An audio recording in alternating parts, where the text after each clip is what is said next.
Well, the snow is falling. It's holiday time. Lots of people with extra time on their hands. So I bring in the Director of Engineering and Ice Operations here at True North, Doug Neubauer, to talk about building your outdoor rink. Doug, thank you so much for doing this. Are you ready for this? Yeah, absolutely. All right, we'll start with some questions from Jets fans and people around the city. We go with @LogusVile. What is a good temperature to start freezing? Also, if the temperature says it's -3, but it feels like -8, which temperature matters for the ice? I would go with probably, looking at a temperature around -10 to -20 Celsius. Those are optimal temperatures. And then the feels like is usually typically, what your body's feeling. So that, would refer to maybe frostbite. So I would go with the ambient temperature of -3. So that's what I would go with. This is one I always wonder about too. So @Winnipeg Sports Fan 200, what is the best way to protect the grass from being damaged in your yard? Well, what you can do there is get a tarp or a white liner, lay that down there. That would provide some protection for your grass. And then, once it starts melting, on the backside of your season, pump that water off there so you don't have it sitting on there as well. If you have the ability to break it up as well, the ice, put it out in the sunny areas, away from it. If it's shaded, look at doing that too as well. And then, just give it a really good rake in that area. If you want, depending on your budget, go and get a dethatcher, a power rake, and just give it a good rake, and this way you'll be able to get back and help your grass roots. Jamie Bettens asks, when flooding, is it best to scrape and leave some snow in the skate ruts, or should I sweep it right out and let the warm water find its way in?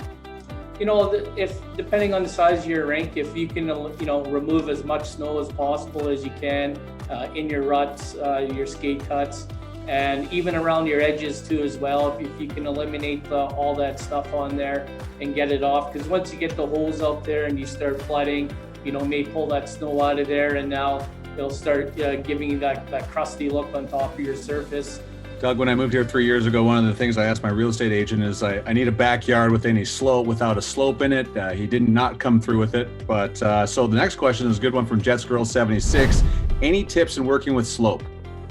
That's very tricky. What you can do is, depending on how long you're going to have your ODR, just build it up over a few seasons, from your spring to your fall, get some top dress, identify your low areas and build it up that way. And then also, if not, sheets of plywood, lay down some 1x4s, 2x4s, even 4x4s, just to try and build that slope, and put a white liner over top of it as well.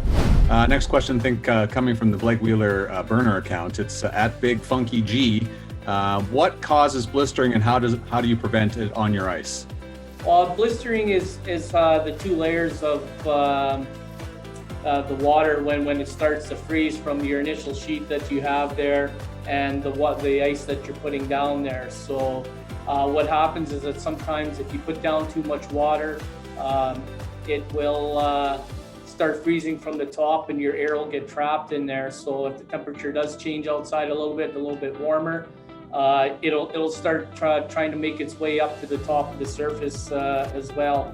So when you're flooding, less is more.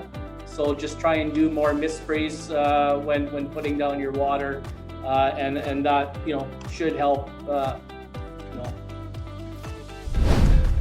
Next question, this is a challenge. We have to use cold water as we don't have hot water close by to where the rink is. Will that be okay? Yeah, it'll be fine. It'll be okay. Basically, if you're anywhere between, that -10 to -20 range, cold water will be fine. I wouldn't be too concerned about it. Once you get over -20 and you're out there flooding, I'd probably look at, if possible, to go to hot water. So then this way, you get that bond too as well. Cold water, it'll bond between -10 and -20 as well.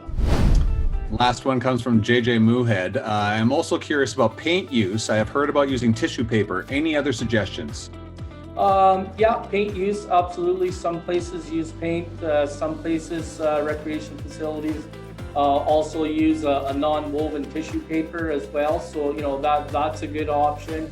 Also, you can look at streamers as well. So if you're using a streamer or a paper product, you want to make sure you roll the air out, so you can get a wet roller, paint roller, spray it on, roll that air out underneath there, start in the middle, push it to the outsides as well. Yarn is another one. You can just lay it down there too as well, seal it in. You can make them 2-inch wide, 1 inch wide as well. However wide you want your line to as well. One thing about it, if you are considering doing that, keep in mind that paint, at some point when it does start melting, it is going to come up and you might end up with it on your clothes. At least with the paper product or streamer or yarn, you can scratch that up and put it in the garbage. The yarn you can pull out, do your patches. So I would, if you're going to go that route, keep it more towards the top of the sheet, so then once you scratch that out afterwards, you can still have some fun afterwards while you're out there skating before the real heavy melt starts in the springtime.